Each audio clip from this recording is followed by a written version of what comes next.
ఈ దేశంలో ఎవరైనా ఆడబిడ్డల కోసం ఇన్ని మంచి పనులు ఎవరైనా చేసిన వాళ్ళు ఉంటే ఎవరో ఏ రాష్ట్రమో పోటీ పెట్టండి. తెలంగాణ రాష్ట్రం నుంచి మా సీతక్కను, మా కొండా సురేఖను, మా సోదరిమణులను పంపిస్తా, వాళ్ళతో చర్చ చేయండి. ఇవాళ అక్కలను అందరినీ కూడా ఈరోజు చైతన్యవంతులను చేసి వాళ్ళ పిల్లల్ని చదివించుకునేటట్టు చేసి ఇవాళ మనం ఒక దిశగా వెళ్తుంటే చంద్రశేఖరరావు కుటుంబానికి దుఃఖం వచ్చింది, ఆరోగ్యం పాడైంది, దావకాండ్లో పోయి షరీక్ అవుతారు. నేనేం చేస్తానే? నీ కడుపు నుండి విషం పెట్టుకుంటే నేనేం చేస్తా?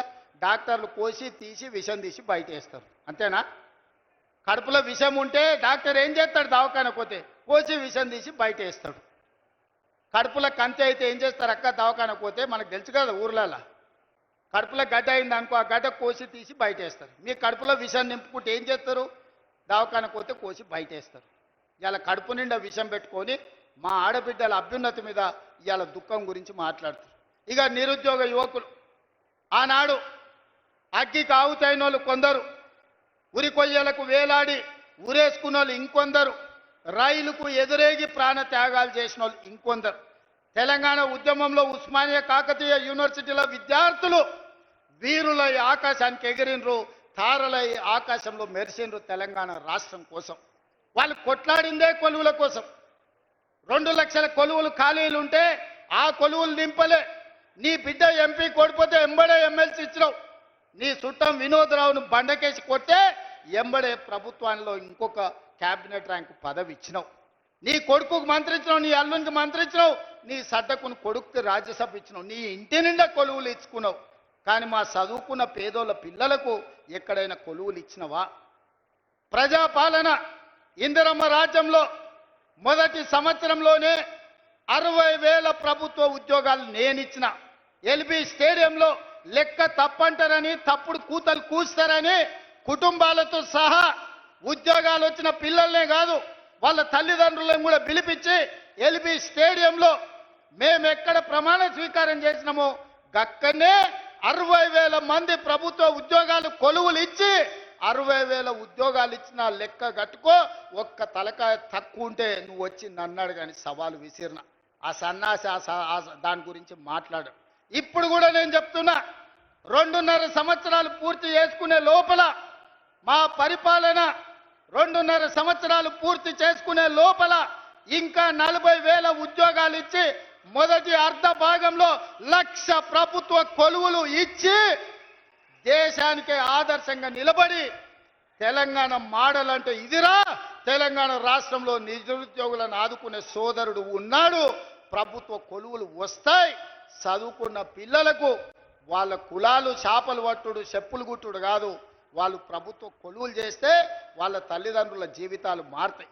ఉపాధి హామీ కూలికి పోయి రూపాయి కూడబెట్టి పిల్లలకు కోచింగ్ సెంటర్లలో ఫీజులు కట్టనికే మెడ మీద ఉన్న తాలి అమ్మిన తల్లిదండ్రులు నాకు చాలామంది తెలుసు. వాళ్ళ కష్టాలు తీరాలని, వాళ్ళ పిల్లలు పీజీలు పిహెచ్డీలు చదవాలని, డాక్టర్లు లాయర్లు కావాలని, తమ జీవితాలలో వెలుగు రావాలని కోట్లాది మంది పేదలు గ్రామాలలో కలలు కన్నారు. అందుకే ఆ పిల్లల కోసం సర్కారు కొలువుల కోసం ఎదురు చూడకుండా ఎంబడెంబడే నోటిఫికేషన్లు ఇచ్చి ఈరోజు ఉద్యోగాలు ఇస్తున్నాం. మధ్యలో కొంత ఆలస్యమైంది, ఎందుకంటే మా దామన్న సుప్రీంకోర్టు నుంచి ఆర్డర్ తెచ్చిండు.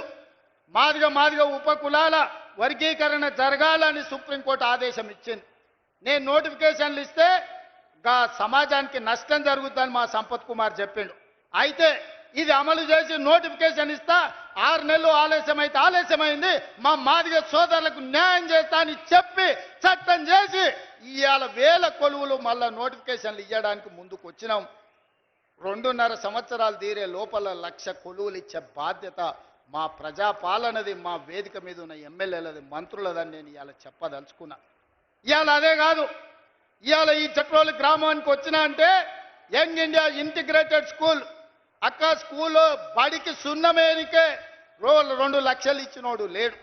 కానీ ఈ కొల్లాపురి అడవి ప్రాంతంలో ఉన్న మా సోదరులు చదువుకోవాలి, ఈ దేశానికే తలమానికంగా మారాలని 200 కోట్ల రూపాయలతోని 25 ఎకరాలలో ఇవాళ యంగ్ ఇండియా ఇంటిగ్రేటెడ్ స్కూల్ ఈడ ప్రారంభించుకున్నాం. ఈ సభ జరిగిన ప్రాంగణంలోనే రేపు పాఠశాల కట్టబోతున్నాం. సంవత్సరంన్నర తిరిగే లోపల ఈడ అద్భుతమైన హైటెక్ సిటీ పక్కన ఐటీ కంపెనీల కంటే గొప్పగా young India integrated residential school కట్టి మళ్ళా ఇక్కడికి వస్తా, ఆ పిల్లల్ని కలుస్తా, ఆ పిల్లలకి చెబుతా. మీ కొల్లాపూర్ కోసం మీ ఎమ్మెల్యే గారు, మీ మంత్రి గారు నన్ను అడిగి కొట్లాడి జడ్ప్రోల్కి యంగ్ ఇండియా రెసిడెన్షియల్ స్కూల్ తీసుకొచ్చిండు.